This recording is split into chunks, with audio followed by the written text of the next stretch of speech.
welcome to the green team of the Legendarium. I'm Stormrunner, and with me are Ashaman, Hello. Kyptan, Heyo. and Hurinfan. Oh, Rowan, #1 fan. And today we are discussing Tehanu, by Ursula Guin. That is the fourth book in the Earthsea cycle. So we'll first do a non-spoiler section for our overall thoughts on the book, and then move into our spoiler thoughts. Well, so this is a very different book than the last few, than the last one, I guess. More in line with Tombs of Atuan in terms of its unconventional structure, maybe, if that's we want to say that. But anyone have any thoughts they want to start with? I'm just glad that I could finally see the Ghibli adaptation. I've been looking forward to that for a long time. I fortunately have the Ghibli adaptation of this. You're saying? I'm glad that I could finally watch the Ghibli adaptation. Okay. I heard it's great. I'm sure it's a movie. My expectations are through the roof. I heard that Miyazaki Hayao walked out of the screening because he was so moved. Wow. Yeah. His own screening. It's a high bar. Yeah, this was mentioned in the pre-show chat. I think it's kind of funny that 4 dudes have convened to talk about this extremely, about this book in particular, which is extremely concerned about gender politics and the dichotomy of men and women, and especially leading this from the female perspective. Let's be honest. If a woman said that they wanted to join us, we would say, you can't join us. This is boys only. Yes, exactly. We are the wizards, and you're not allowed to be one of us. And I guess Huron has been locked into troll mode since our opening banter. Okay. Yeah, no, I mean, I'm as good as a woman, right?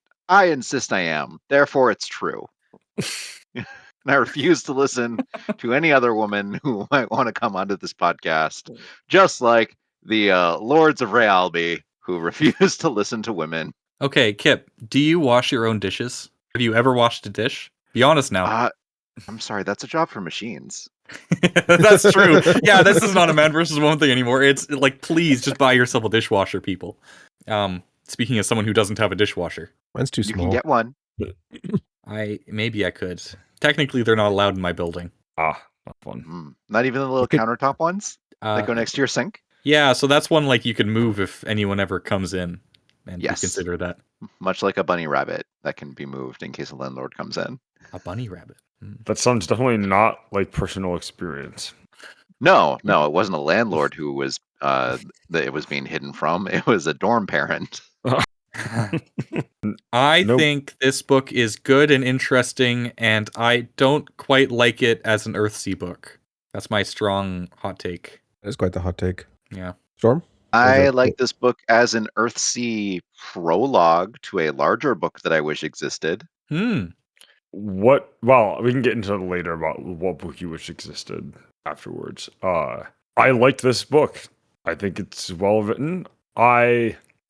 It's definitely slower, and again more concerned with the internal world of the characters. But I think I actually do like how it plays with some of the previously established conventions, for lack of a better term, conventions / things that or expectations we have around certain characters. I like how you think it was slow because I think it was breakneck paced. It's always interesting to me when people use the word breakneck to describe books. It's always interesting. I think sometimes it applies. I want y'all to tell me what you think I thought of this book. I think you thought it was bad because I think you thought there were too many people whose name started with T.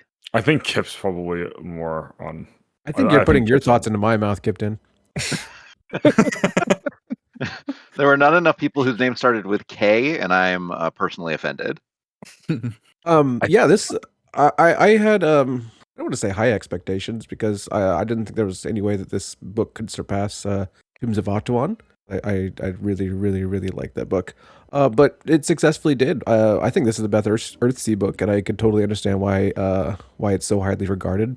I love that it has a different focus. I love that the characters are kind of middle-aged and they're going through changes. I like how dark it is. I like how it handles really messed up subject matter. I like the themes, which I'm sure we'll get into later.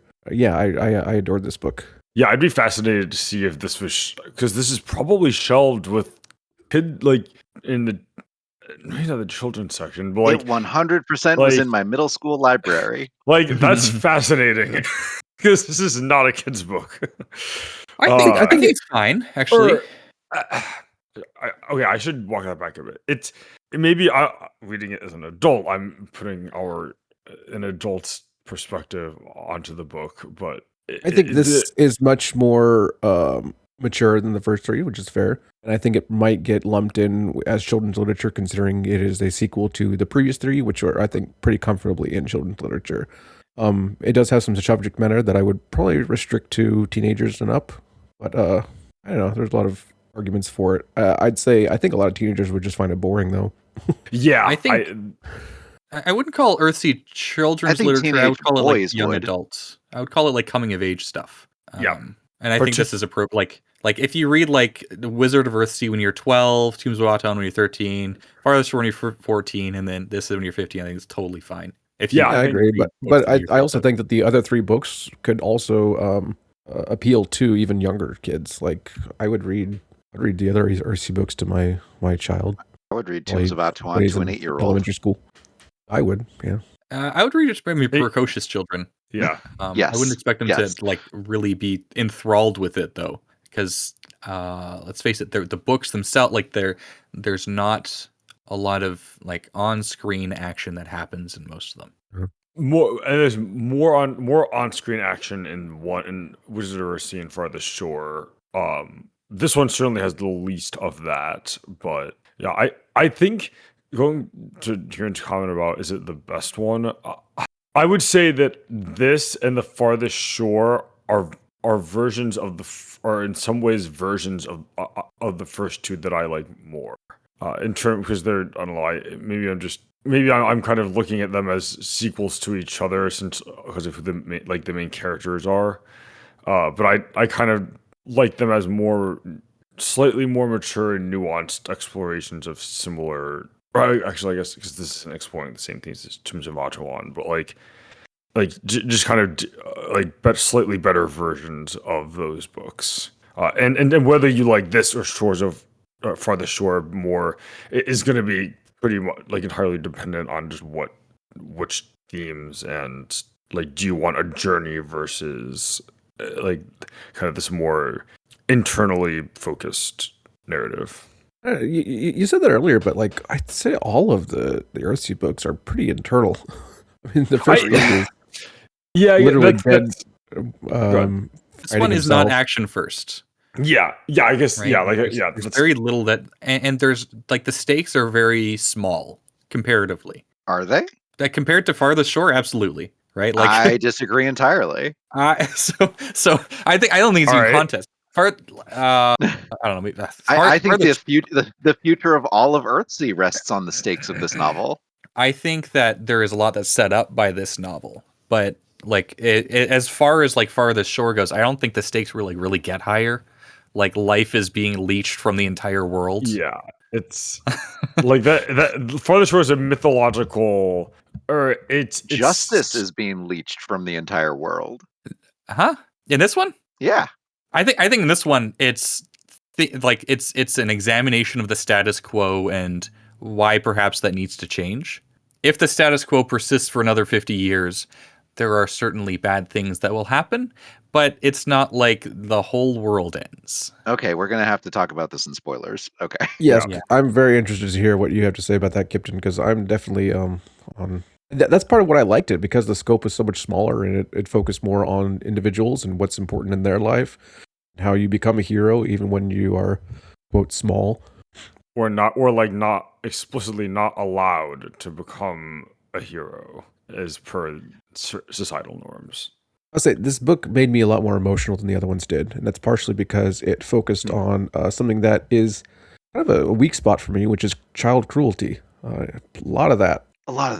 And a Yeah. lot of violence against women and women as property and women as placeholders and women as interchangeable. Yeah, I think it was. I think it's quite nuanced, and like, I don't think Le Guin like was capable of writing something bad. I And really men as appreciate. selfish absconders. Huh? Men as selfish absconders. Oh yeah, yeah. Like the narrative, I think is good at exploring by contrast. And she's doing this deliberately, and she calls it out. And I think Le Guin is great at this. I think it's one of her strengths as an author. She does this in like every book that of hers that I've read. She sets up contrasting things and then explores how they might be similar and maybe different, and what this means. Um, but like It's it's very, what's the word? structuralist. I was thinking Jungian or Oh. Taoist. Yeah, I mean she's not. I wouldn't. I don't know. Maybe she's Taoist. I don't know what her religious affiliation is, but yeah, I mean, it's undeniable that Taoist influences are prevalent in Yes. her work. No, that's true. Like the narrative is very much not just like men are ignorant, stupid idiots that are cruel to everybody, and the narrative is not just like women are helpless victims and all this. It's, I think, a complex exploration of a complex topic. I think it's great. Yeah. Are we going to get into the And speech that which character made? Because that was a great speech, and she wasn't necessarily right, but it was very interesting. Mm-hmm. The speech that started with the question, "What's wrong with men?" or one of the other ones. I forgot how it started. You'll have to remind me of the specific speech. It was the power of women versus the power of men. Yeah, the one from Moss. The walnut. That's it, yeah. Walnut, yeah. The walnut speech. This is I am was a a good woman. speech. I have power. I'll find it. It's in my notes. Older and deeper than the earliest That's it. island. Yeah. Hmm. Before time itself. They should have given this lady an award. She's a decent writer. Yeah, she Yeah, can just- turn a phrase, eh? Just a little. I think I rate this like at the bottom of my Earthsea pile. Farthest Shore is my top, and then Earthsea, Wizard of Earthsea, and then Teams of Atuan, and then this. But Before they're we all get really into good. spoilers, I might have mentioned this before. The Ursula K. Le Guin Award is probably the best speculative fantasy award there is. In terms of like track It actually has a record of- jury. Yeah, because it has a jury. They do actual vetting, and the stuff They they choose read all is the actually- entries. The stuff that they choose is actually really good. Yeah, it's not Right. chosen by, hey, we give you $75. Let me vote on what's the most popular book. Oh wait, if you're critical of China, we're gonna just take you off the list. Sorry. Are you implying that the fact that Instagram and like social media is deciding who wins the Hugo is not a good thing? Popularity awards have their place. I mean, it helps sell books, and I'm not going to say that they're stupid. I'm going to just say I don't respect the award if they do that. I'll leave that one there. Yeah. Yeah. Yeah. You know what my favorite award is, so obviously I'm biased here. It's the Goodreads Book Awards. Yeah. No, I really believe in the power of nominating books for awards that haven't been released yet. I think of course. that you can just know that an author is good and that their work is going to be good, and you don't need to read the actual book. I like this. You're here. This is a pun about Wind and Truth here, and I'm not. It's not a witty pun. enough to come up with it. No, the highest rated books on Goodreads is the best books. Yeah, I do want to read what- Lord of the Liquid. What is Tehanu's rating? 4.07. That's actually pretty Is it- high for Goodreads. Is it? No, it's I not. thought- It's I thought, high like, for every- an old book. Yeah, It's I thought high like for a no. It's high for a good book. yeah. I thought that You know Goodreads it's true. I thought the Goodreads ratings were basically like 4 was like the floor, and if something's below a 4, then it's like Not for a book released before like 1990, before like 1995 or so. Once you hit 1995, the rating starts going below 4, like I know- on average, and you get things like Shadow of the Torturer, which are like 3.8 or whatever. What? Oof. I told you 4 is good for a good book. That's very funny. that one gets into yeah. Yep, Shadow of the interesting. Torturer is 3.84. It's boring, I guess.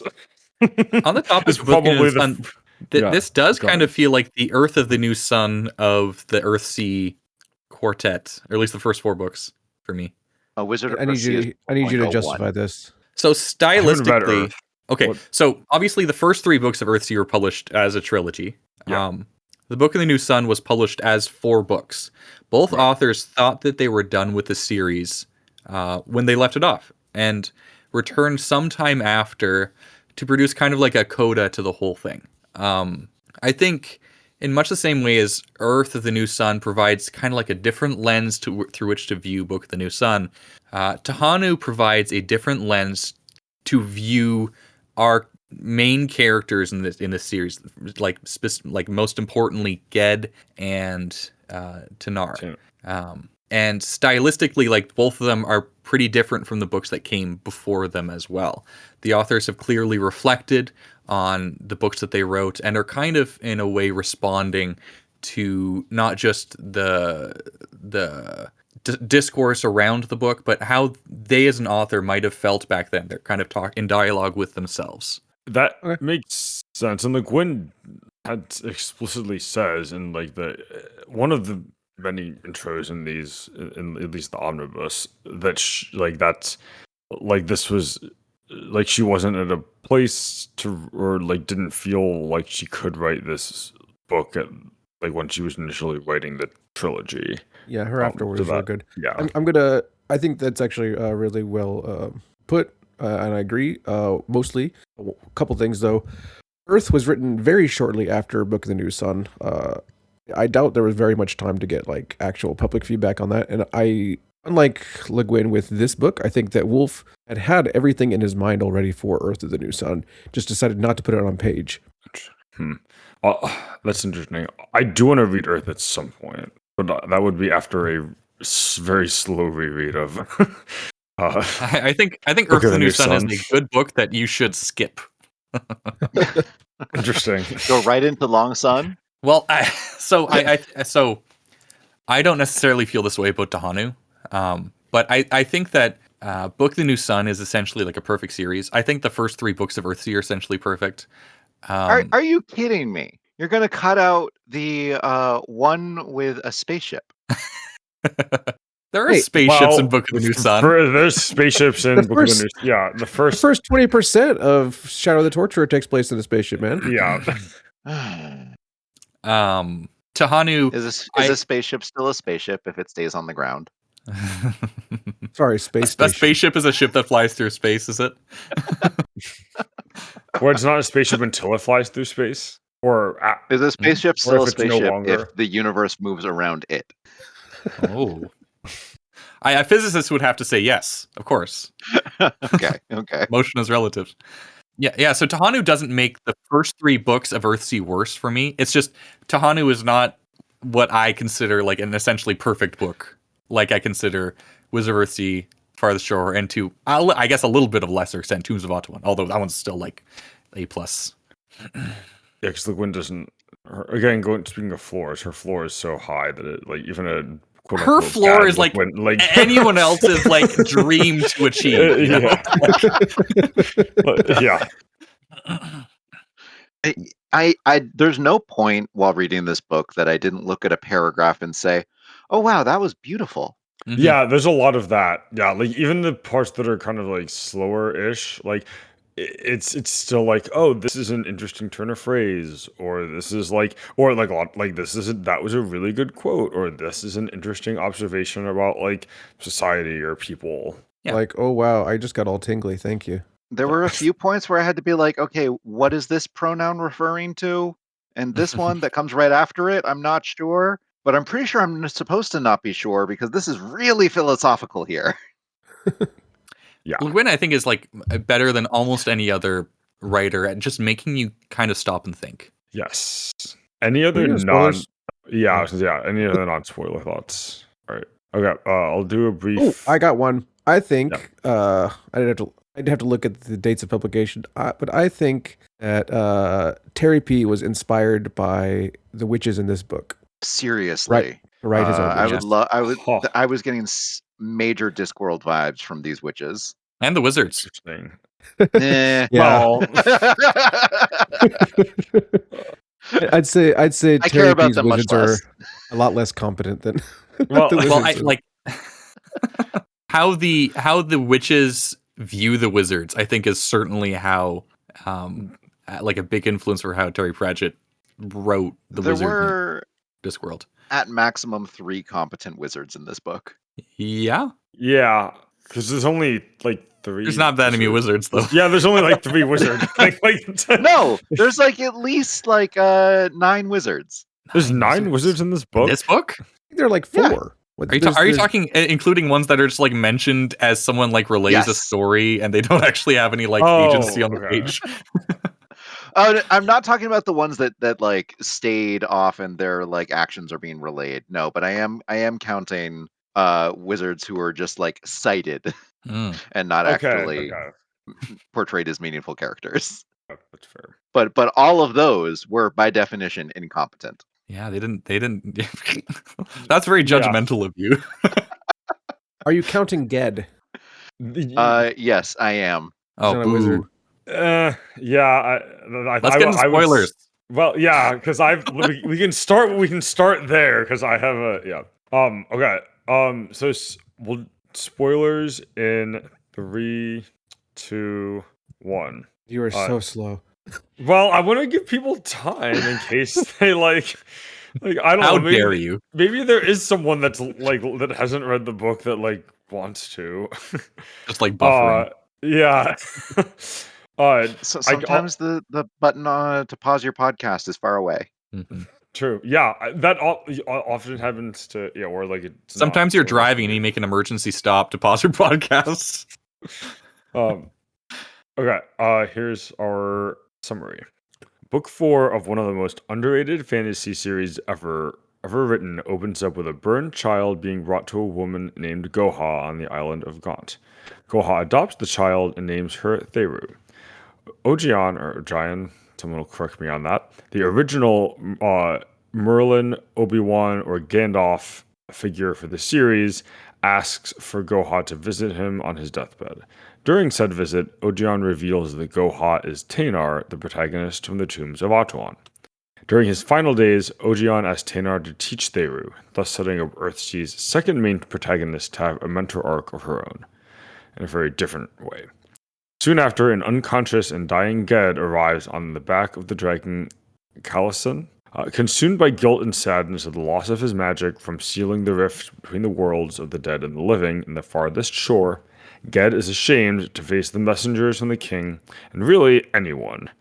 A group of wannabe evil thugs led by Aspen, an exponentially more pathetic maid than our last antagonist, Cobb, terrorize and slowly attempt to take over Gaunt.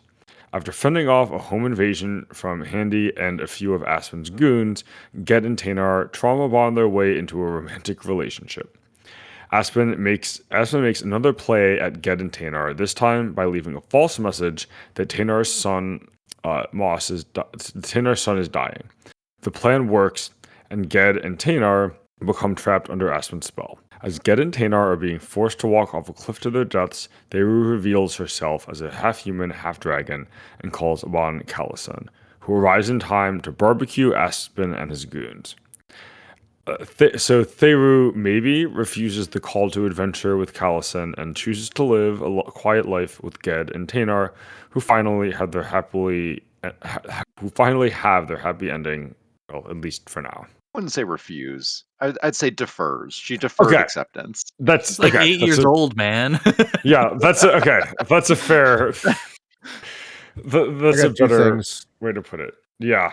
I paused I muted myself while you were reading your summary to get some evidence against the claim that this is the most underrated fantasy series of all time. And I came away agreeing with you because it wasn't What? rated very highly on some of the top lists. Like it's usually on there, but it's not as high as it should be. So, well put. Although I do think it's probably a strong claim. Oh, it's number it's 2. very- How dare you? Why are you calling her Tehanu? It's pronounced Tenar. That's how it's spelled. Tanar. Einar? Dinar. Tanar. Yeah, I was emphasizing the first E a bit more than I should. Just call her Tenor. Tenor. I'd prefer that to Tehnar. I didn't like Ogion. Is it? Yeah. Sorry, I'm Is it pretty sure it's Ogai? Ogion. Yeah, I Oh, say Ogion too. okay. Ogion.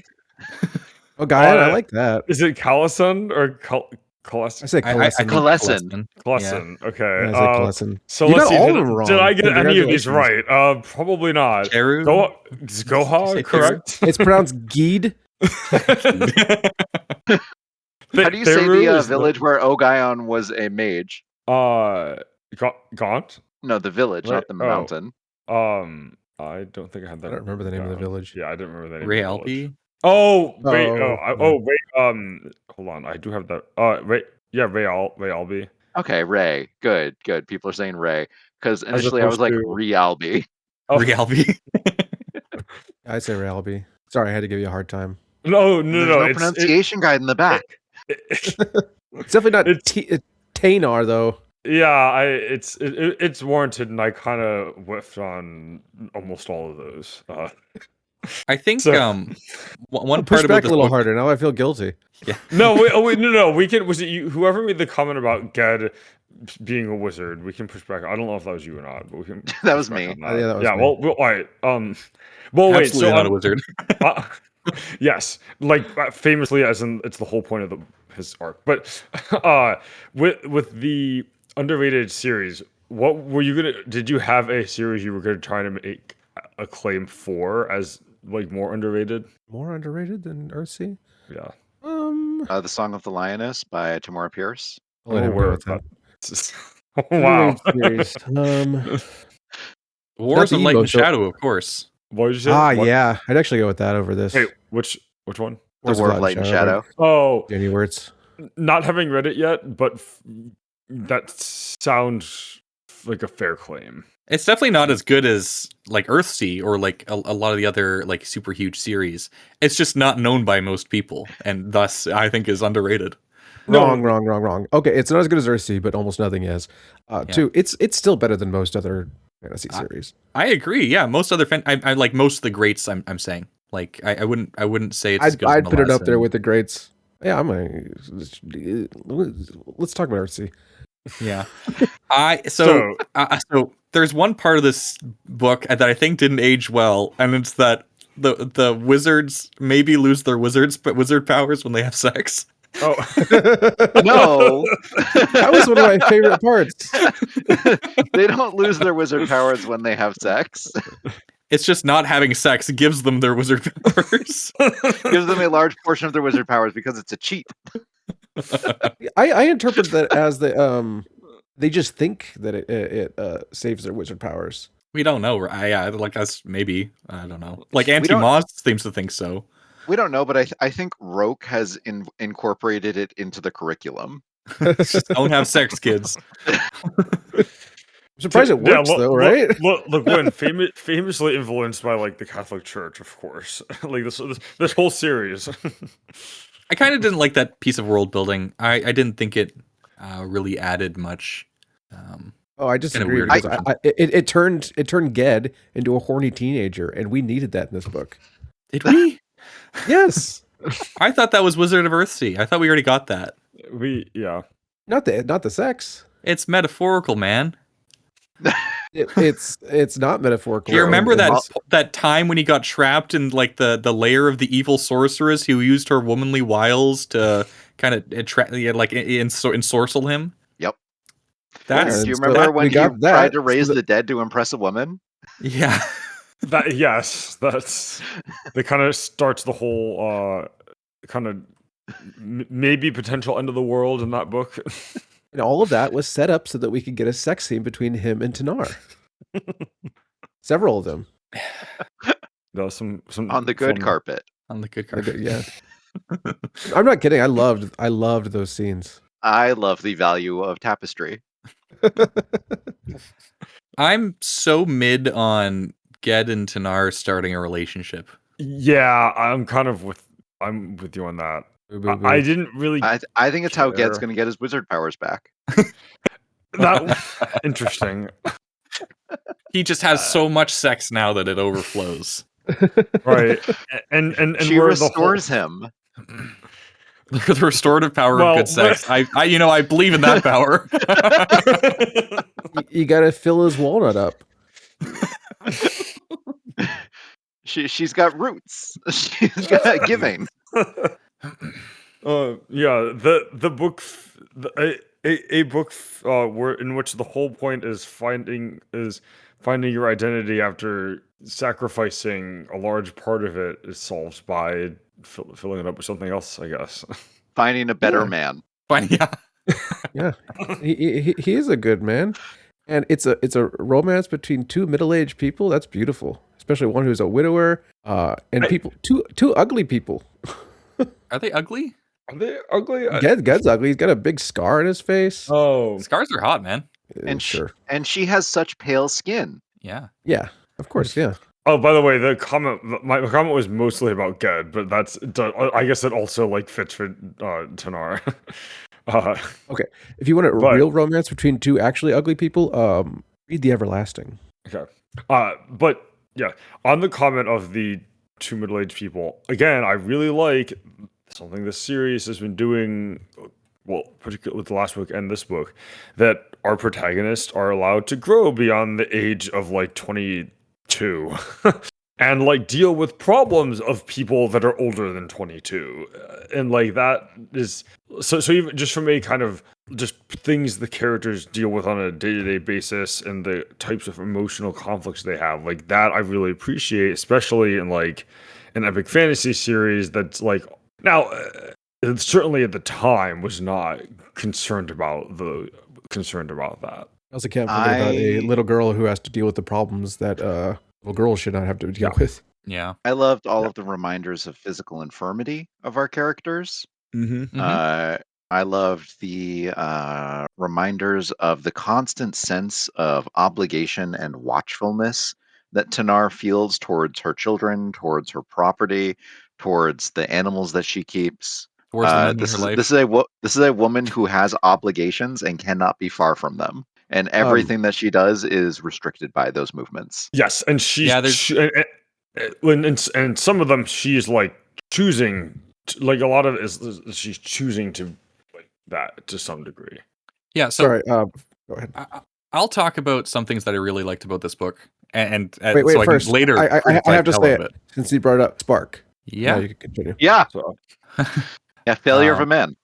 wait, was Spark her? It's her son. Yeah, her He's son. a- Oh yeah, he's Her pirate son. Yep. Who treats her like a second-class citizen who forgets that he was her mother and that she takes care of him and that she is underappreciated. It's his farm, but don't worry, he'll let her live there. Yeah. That was particularly egregious.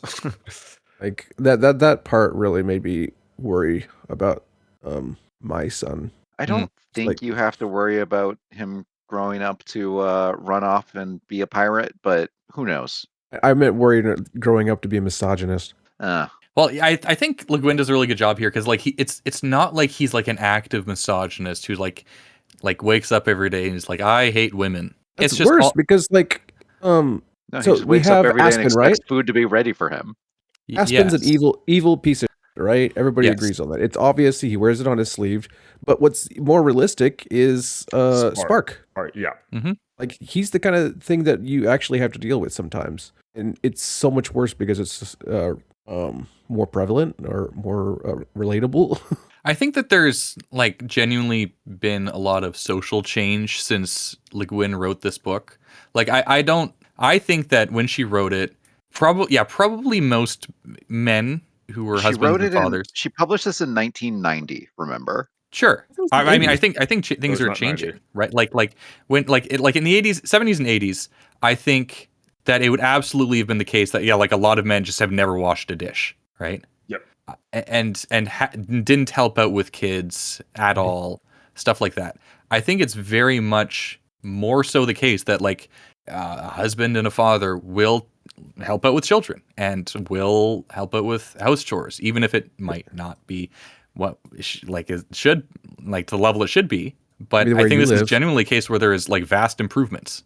Canada and the U.S. maybe. Yes, and I'm sure it's very distinct globally. But yeah, like even my like very socially conservative extended family, I struggle to think of an example of someone who, when they get home, is not contributing at all to the running of the house. Yeah, like it Lucky definitely you. Maybe. Yeah, but I mean, it does seem like generally that's again, and this is of course going to be dependent on like your sample size of people in your life, but it seems like it's more on average going to be more like equal certainly than it used to be. Yeah, in that aspect, it's certainly better from since 1990. I like all these little things that Tanar notices that perhaps a lot of men don't, right? And like Gwen, I think is being very deliberately, I mean, yeah. like she's very deliberately putting this out there so that perhaps men who read the book can contrast this with their own behavior, or just like kind of notice how women might perceive the world in ways that they didn't think to. So she calls it out explicitly with like when her and Ged and Theru are in this house, and she's gonna walk away. She's like, "Okay, Ged, are you gonna be here?" And then he's like, kind of distracted, like, "Yeah, I guess so." And then she thinks to herself like that, like, "Oh yes, men don't necessarily have to worry about questions of like, you don't leave a child alone at home, stuff like that." Yeah, I remember thinking at that time, she's underestimating men, but it's also considering that this was written in the 80s. As somebody who did the primary caregiving for my own child, I'm like, well, that's obvious. But again, obviously would not know that kind of thing. Yeah. It's easy to overlook if you haven't had to think about it. And then, yeah, she does all these sorts of things when Ged is kind of morose and she's trying to make him feel better. Like there's a section where it's like she filled the silence with women's prattle until he felt like he could handle reality again. How great is like his crisis? I read that some people were upset that I guess it destroyed Ged's character, similar to Luke Skywalker. That's what I was thinking. Those people are just as stupid as the people who complain about that in The Last Jedi. But what a great way to handle Ged's dilemma and his powerlessness and the psychological realism of how Ged responds to this thing was just so wonderfully done. Yep. She gave her mentor character an arc in Farthest Shore and then did it with a completely different arc and from a different perspective too. Wait, that's just as interesting in this book. And that's which kind of naturally makes sense that he would have an existential crisis after his after functionally sacrificing the biggest part of his identity to save the world, and that's something not a lot of other fantasy books or series do, is like after you save, like what happens after you save the world, and like I don't know, clearly there's still conflict here, but like that was a big loss, and because there's a lot of sacrifice in fantasy books where or stories where characters make a big sacrifice, and maybe if it's not them dying, then there's still sort of a happily ever after-ish thing where like it's sad that they lost the thing they lost, but they do kind of live on.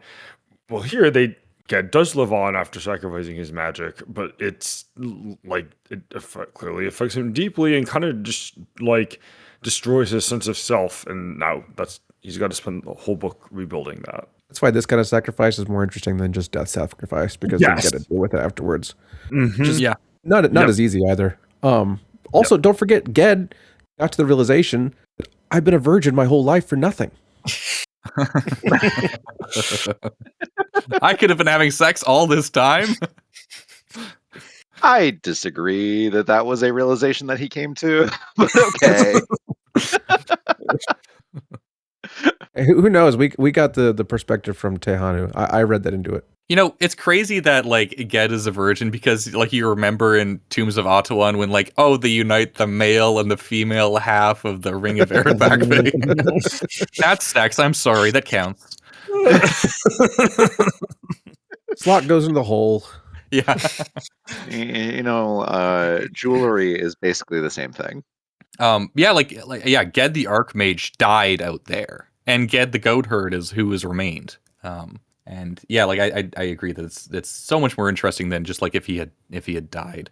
I also quite like how Tanar is reflecting upon her own life all this time, and she thinks, okay, maybe she could have been the first female wizard that Earthsea had seen. She could have had this power that is traditionally reserved for men.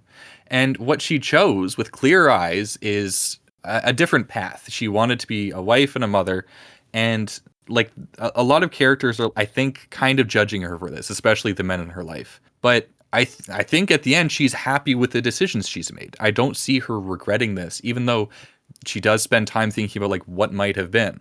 And I think that there's like a lot of this is another exploration of like the ways in which the world can be sexist. Is like, why do you think that the path that she chose is lesser than the path that Ged chose, or the path that she might have chosen if she'd stayed with Okion? Yeah, there's the quote with that I wish we knew relating to Flint her. more. Who was Flint again? Sorry.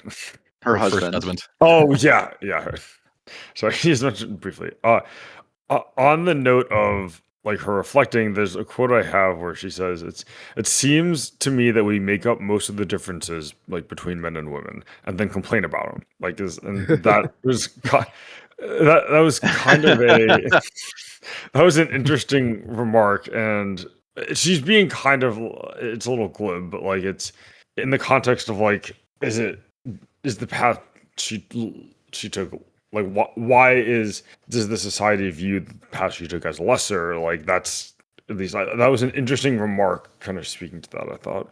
So earlier I said that I thought Terry P was inspired by this book. I still think that might be true, but I looked up the published dates, and Equal Rights was actually published 3 years before this. Oh. Was that or So if Weird you- Sisters first? No, Equal Rights is the first Where's one. this? Oh, okay. And Equal Rights is quite different from the other Witches books too, because it's about a woman wizard becoming a wizard because she has man's power. So maybe actually that aspect was inspired by Terry P. That'd be kind of funny. On that But- note, I feel like that was also inspired by like the Cold War, which kind of snuck into there, the thematics, which was interesting. That could be. It really it's equal rights, you're saying. compared nuclear powers to the battle between men and women. That equal rights does. Yeah, Interesting. I do need to read more of his stuff. That's funny. and then that escalated to its natural conclusion in sorcery. But getting back to Earthsea, Sorry, I had one. you know what's better than a female archmage? A female dragon archmage. Yeah, so the master name, that's what I was going to get at. So the master namer has a vision of who the next archmage is going to be. I'm guessing that's to, like, implied that I thought it was initially Tanar, but it's I'm guessing the Theru is who that's kind of Yeah. talking about, really. Tanar is not interested in magic. She doesn't want to do it. It never really made sense to her. It could have. And though. now she's got a magicless husband, possibly, Yeah. or at least partner. You just gotta fill his nut, man. Yeah, he's got an emptiness, and he's got to be filled. I love that conversation about emptiness and potentiality, and yeah, that was great stuff. Yeah, of course, the archmage brings out a fancy word like potentiality.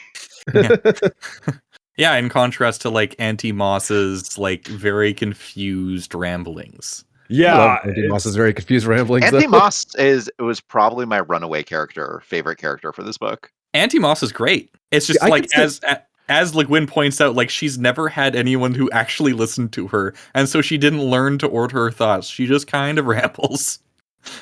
I thought that the next mage might have been Auntie Moss when I first read about the woman from Gaunt. Thought it for a second, but she's not about that life. Now, Oh, to me, it was she's not. extremely obvious that like Theru was who they were talking about, and also was a dragon the whole time. I didn't catch the dragon thing, but in hindsight, I should have probably. There's some foreshadowing. I didn't catch it until the end. I mean, also like the opening of her, like I mean, it's not as obvious foreshadowing wise, but like her being like burned, and like there's definitely symbolism with fire that's like She's got like one half of her face is scaly. Like- She's got one hand and one claw. Come on, guys. I don't like She was it's born from fire. Born from fire. Yeah, when she looks around, Yeah. she sees fire over She everybody. breathed in the fire, and she has a raspy voice. Yeah. Kind of like a dragon.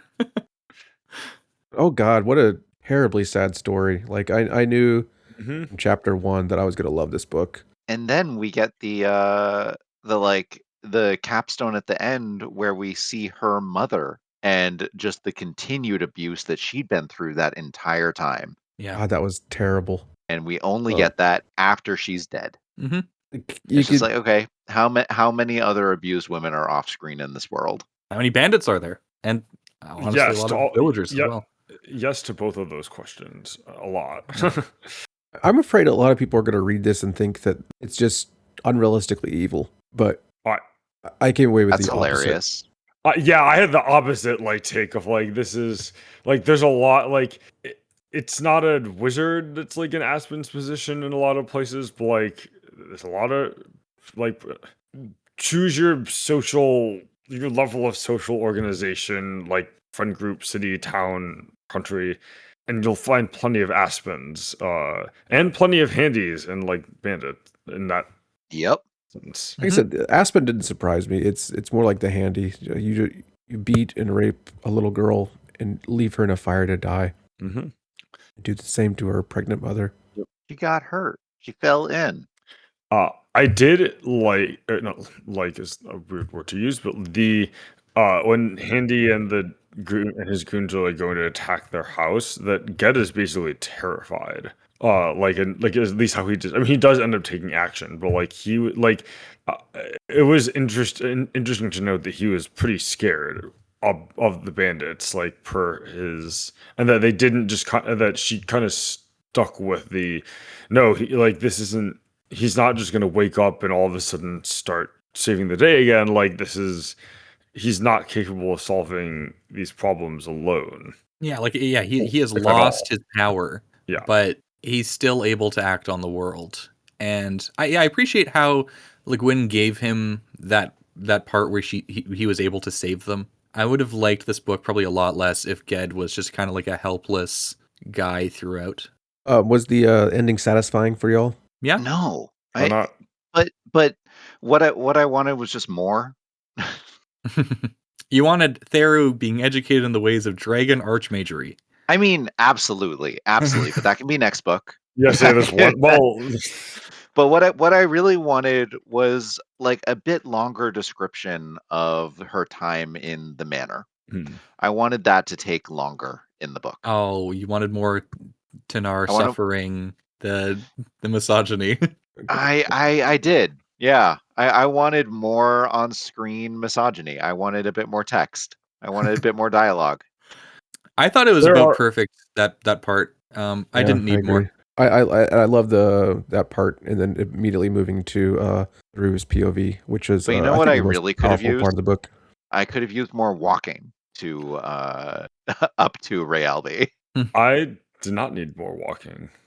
I could have done with several more walking sections. I could have done with fewer farming sections. Yes, agreed. I'm always up for more walking sections. I could have gone. I understand why Le Guin had Tanar be a mom, and I think that was the right choice. I just don't like how she wrote the children in this book. It kind of felt like Tanar was really only the mom to Theru, rather than Apple and Spark as well. They felt like strangers to me, and it felt like they were strangers to her as well. That I would say that's probably that was intentional, and that that's kind of we're, I don't know, maybe this. I'm not a middle-aged mother, but I think there's probably something commentary there about when your kids grow up and leave the house and they come back, are they how that relationship changes. Now obviously Spark is changed for the much worse, as we saw, but I think that that's I think that there's some I kind of see why she kind of ultimately the story's not about the sons, they're kind of fixture. Go ahead. It feels like it was unfinished. Sorry, those character arcs are left unfinished. Apple is essentially not a character in this, right? Yeah. She's kind of just a minor plot contrivance. Yeah. And then the thing with Spark, I don't like how it was left totally open-ended. I didn't find some catharsis in this. She just kind of says, maybe I failed him as a mom, and then it's not really addressed. That's she fair. Didn't say maybe. She said definitely. Yeah, I said I failed him, and then it's I don't know. You just give up on your son like that. I don't know. That feels weird to me. Well, I think that's just the different time. I think that's this era of civilization, this gauntish society. Once your kids are grown, they're out of the house and they're not necessarily your problem anymore. You Or at got least nothing to that's do with how them her kids anymore. were. Yeah, I mean, Yeah. no, I would have liked more from this. I would have liked her to take some time away from other aspects of the story and have some more of her grappling with her kids as adults now. I think that's fair. Like that, like there is an element of like telling and not showing as much in that sense, where like we're told in the beginning all these things about what she's been up to for the last few decades. She was raised But by the loner on the mountaintop who told people to get away from him. Come on. true, true. And yeah, like Flint, I think I would have liked some of Flint. Like, why did she get with Flint in the first place? I'd love to know that too, but we I didn't wonder get it. if any of that stuff was cut out in the editing. And she thought Yeah. and I still agree that I think the intro that we got with Theru and Tanara finding Theru is the best starting point of the story. I wonder if there was something written before that with her and how she got to the point that she was and her relationship with her children and Flint. I'm not sure that Flint made an impact. Like, I don't know what about Flint specifically led her to become the character she is today, right? Like, I understand, like, as a wife and a mother, she has these reflections. I don't know what impact Flint specifically being her husband was. Like, it's just like he's just Joe Everyman, you know? He's like he is every husband in the world, I guess. There's nothing about Flint that is remarkable or special. It's just you're just supposed to insert like whatever conception you have of like 70s or 80s husband into that space, and I don't know. I don't find that satisfying. I would like Flint to have been a character rather than like a mere like aspect, like an object in the story. I think that's fair. Even if he's dead the whole time. Yeah, no, I think that's fair. I think she did make a decision. I would be curious to see if something was cut out. But I think she made a decision of like that's not what this book is about, and so she kind of just said, "Well, she's not really gonna focus on it." As much as I'm curious about Flint, I think this book works much better not having him as a live character in it. Oh, I don't want him live. I just want him to like have been a character rather than like a nothing. Sure. And another book might give us a flashback with Flint every chapter heading. Oh, that's so exciting. But this is not that book. I have Speaking strong of, feelings. I do like the inclusion of Spark and Apple, though. Even if I agree that their characterization was a little lacking. yeah. Speaking of books, so Kip, you said that you wish that this was or we got a sequel to this book or something to that Yes. effect. Do you want to elaborate on that a bit? I want to see Tehanu lead an uprising of the women of Earthsea. Okay. Like a social revolution. Yes. What does this uprising look like? Did they storm like Roke Island and like throw all the mages into the sea? No. Of course not. Of course not. They're They gonna just take away the spell that stops them from being horny. Yeah. And then they make their own school just for women. I just don't like the horny. And then I mean, none of the we- men are happy in Roke ever again. And they have to combine the two. Wow. So like you're so And what you I think want is- actually Tehanu would rise up a whole new island just for women right next to Roke. And then start Roke sinking. so what you want is like a Wheel of Time fan fiction of sorts. No. I'm thinking more like Trader Baru Koromant. Okay. Well, that has some interesting implications for Theru, or Tehanu, I should say. They will fear her, and rightly so. Fear. I want to address my comment about not necessarily liking this as an Earthsea book, and specifically as this goes, it's mostly a stylistic thing. So the previous Earthsea books are like very dreamlike, especially Farthest Shore. And this one felt very, I think deliberately grounded, very grounded and very like what's in front of you kind of. And I just vibe with this style a bit less, especially contrasted against the first three books. That's fair, but that's actually why I preferred this one. Yeah, I would probably agree, like part of why the Farther Shore is like my favorite and in one of my favorite books ever is because of the sense of atmosphere that like her prose like evokes. That's Mhm. like not quite intentionally not really there in this book because they're very different stories she's trying to tell. Yeah, This book I'm has a lot of the everyday magic that yeah. Tamora Pierce tries to capture in her Circle of Magic series. Yeah. That is on the list, and I'll eventually get to it. I like Minus many of the action sequences. so on the topic of this book portraying things complexly, I really liked Lebanon, his little section in this. I think he was a great addition. I thought he was very, very welcome. Just kind of like a dude who doesn't suck into the narrative. Yep. One And of like the him few. and Ged kind of serve that. Yeah, it's him and Ged basically. And then like the courtiers from Havnor, kind of. There's an interesting quote that I wrote with like Lebanon. It's from the narrator slash Tanar. He like Lebanon thought he had learned pain, but he would learn it again and again Mm. all his life and forget none of it, and therefore he would not, like Handy, do the easy thing to do. I Yeah. highlighted that one as well. That one's Yeah. my favorite quote in the book. Yeah, it's We know Lebanon's could be a good king because he treats his women with respect. Yeah. I do have another quote that I found.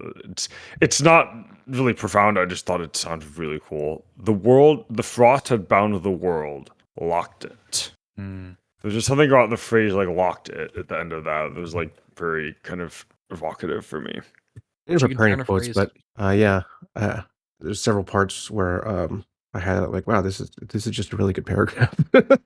she mixes metaphor and real so well. Especially when this was published, I imagine it was not common to have a fantasy book with a middle-aged woman who has no extraordinary powers as the protagonist. I appreciate that. I do like stories like this, and I want there to be more of them. I disagree. She has extraordinary powers. She's rejected using them. I like she doesn't have the capacity to use them. She might have been able to, like there was a potential there, and she I think the chose potential not is to still pursue it. there, and she's actively refusing it constantly. I mean, she doesn't have the training. She doesn't have like the She mastery of has the language anymore. true, but she has the books. She could study up. I don't see her doing that though. Yeah, I don't No, think she's gonna be. She's not going to. Yeah. I just don't think it's But important to her. She has extraordinary powers, though. She blazes like the sun. Like in this. I mean, maybe we just disagree in like in what sense she has these powers. Like she's. I think. I don't know. Because she blazes like the sun, her daughter sees her differently. I think the blazing like the sun is her love for Theru and her like her being exceptionally ordinary. You know, like she is like the salt of the earth mother figure. This is the kind of person that makes the world go round while the great heroes are off doing their quests. Hmm. Yeah, that's a good interpretation. I think that devalues all of the raising of Tehanu that she did in this book. And I think that devalues what Tehanu is going to accomplish in the world next. I don't think it devalues it because, like, I think she is teaching Tehanu important stuff, right? But even she acknowledges she can't teach Tehanu like the ways of magic. She tries to Yep. get people to do this. She tries to pass her off onto. And Like, Ged says no man can. yeah. So like, it's not necessarily like a failing. It's a dragon that of has to in the end. Hanar, right? yeah. She can't be what what she isn't. She can teach all the human things. Yeah. Tanar can teach her all the human things, all of the things to keep her grounded, to show her why life is worth living outside of these earth-shaking quests that give you divine purpose. You know, sure, unless their meeting was a divine purpose, and it was that that pre-sentiment, that mage's luck, which caused their meeting in the first place, and maybe perhaps even caused Tanar to take Theru in. That indefinable Earthsea mage's capacity, that emptiness, that potentiality. I don't think it was a mage's sense that caused Tanar to take Tehanu in. I think it was that Tanara is just a fundamentally good person who will look after like an orphan that was thrown into the fire and rejected by everybody. Don't forget, this is the same girl who sentenced a bunch of people to death by starving. Yeah. That's true. Well, yeah. I forgot about that one. She was trying her best there. Well, yes, complicated situation. Very complicated. Yeah. I'm making excuses for murder. I mean, she was also the same person who said, "Couldn't you just kill him now? I know you didn't do it, and I just saved his life, but couldn't you kill the dude now?" Oh, no, we have to wait for the king, and the king will decree him to be hung. Okay, I guess. Doesn't sound very Gauntish to me, but okay. Yeah. There's like a little bit of tension between like the frontier justice of that Gaunt is used to, and yeah, They like 15 of them self-deputize themselves as bailiffs. and the love of the That's certainly pirates a who wind of actually just make change. everyone's life worse, but you know they like the notion of a pirate king, I guess. I mean, that's As a long as different. they're the pirate king. That's a different story, though, and I don't. There aren't any devil fruits in this book. Oh, I'm talking about this story, the one where No. I think that the stakes in this book are just as big as the stakes of any of the other books, getting back to what we were talking about pre-recording. And I think it's just the stake here is child rearing. And from our Terra Ignota discussions, you know how I feel about that. child rearing in the sense that like the children are Child rearing of future. revolutionaries. The well-being of one child is the well-being of them all. It's very high-minded, and I commend you on that. Yeah, I think it's. I do agree that like the stakes are certainly not. I don't know. They're not as dire. I'll put it that way. Like it doesn't feel as dire. I see, Kev. I see what you're saying, where the stakes are as important, but it's not. It's not as dire or cosmic. I'm sorry, they all nearly die multiple times in this book. Okay, but all does not include everyone on Gaunt. Yes, I include everyone in Earthsea. Everyone in Earthsea, okay. Maybe not the far west, beyond west lands, but everyone in Earthsea. Farther than the farthest west, yeah. This could be something to revisit with the novellas and the final book. Are we covering those? I assume so. Oh, the novella. I mean, I assumed at least the final book, if not the Tales from Earthsea. Yeah. Okay. Well, I think none of you really argued against my take that the stakes in this book are as high as the rest. So I'll take that win. Yeah. I'll let you have that one, Kip. I see no point in arguing. Yes. I'm not. I said what I'm going to say. I'm pushed back to the extent that I would push back. Listeners, vote in the comments section on who you think is correct. Start a thread on X about this and argue back and forth. There would never be where we have a real presence. Ask Rock what you should think. Nothing toxic could possibly come from starting an X thread on this book. I think the Manosphere would love this book. I don't know what you're talking about. Just do a search and replace for some of the words first. See how they feel about it then. Any final thoughts or things that we missed about the book? Nope. We should have asked for listener questions. I did. We did. Okay. I guess I missed it. Nobody answered. Wow. We suck. Yeah. Quality of listener questions has gone downhill, guys. Come on, listeners, give us something. Maybe when we start reading books that people care about, they'll ask questions again. I refuse to cover Dungeon Crawler, to be on any episode covering Dungeon Crawler Carl. Look. That's what you don't. They don't care implying. if you refuse. That podcast series is booked. Oh, good. Like it's already full. Yeah. Oh yeah. Good. Okay. So I don't even have to. You know what we should do? We should go back and do a chapter by chapter reread of Terra Ignota. Yeah, I would probably have a lot to say. Yeah, I would do that. You know what? Forget chapter by chapter Book of the New Sun. Let's do Terra Ignota instead. Yeah, last time Ash and I talked, we talked about doing a chapter by chapter of the Satanic verses. I thought you were just going to say Malazan. I mean, we could do that too. We could. That would take like 20 years. They kind of did. Like even though it's not each like episode. We Yeah, did yeah, literally yeah. go chapter by chapter, yeah. No, 4 episodes per chapter. Sorry, 4 episodes. hours per chapter is what I demand from them. Oh, last man, for next. I got close sometimes. Okay. Okay. Well, that was farther Cool. shore. Shall we distill That was it down Tehanu. to a numerical rating? was- Sorry, that was Tehanu. Shall we distill it down to a numerical rating between all of us? I give it Le Guin stars out of 10. Yes, we'll go with that. Yeah, Well, she I'll gets give her it a own 1. scale. Read it. 1 Yeah, if you want. I give it a Encourage 1 out of 0. 1 out of 0. Yeah. You can't divide by 0. I'll give it a really good. It's a very good book that if you like the others, you should read. Cool. Cool. Cool. All right. Well, yeah, this has been the Green Team's episode on Tehanu by Ursula K. Le Guin. I'm Stormrunner, and with me are Ashaman, Kyptan, and Hurinfan. And thank you for listening. Goodbye. Thank you and goodbye. Bye bye. Thank you.